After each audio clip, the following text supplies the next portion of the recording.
Tara mga idol, samahan nyo akong manguha ng ubad kasi wala tayong ulam. Mamaya mga idol, para may ulamin tayo, manguha tayo ng ubad. Yan mga idol, oh. Yan. Yan. Yun mga idol, samahan nyo ako. Tara, simulan natin. Yan. 2 hours later.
So yun, nakuha na tayong ubad.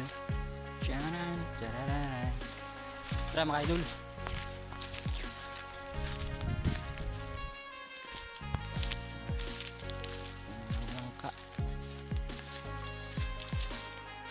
Yun mga idol, kung wala kayong ulam, ubad yung solusyon.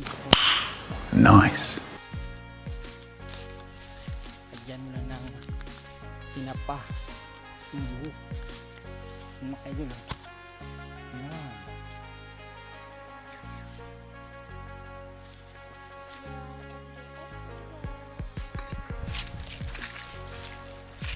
Yun mga idol, pauwi na tayo kasi kumuha lang tayo ng ubad sa tabi ng ilog.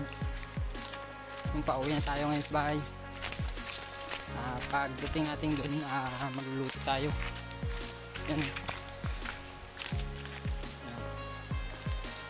Tabi tayo ng ilog, kumuha ng ubad kasi sa tabi ng bahay wala tayong tanim.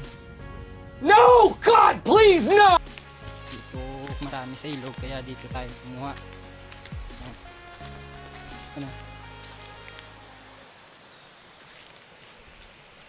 Yan mga idol, oh. Ilog yan sa sorry pala mga idol. Pumatay! Ibig kasi Wala nang mababa yung tubig. Yung mga idol, dito tayo dadaan sa ilog. Yan, mas tabi na tayo ng ilog. Yan.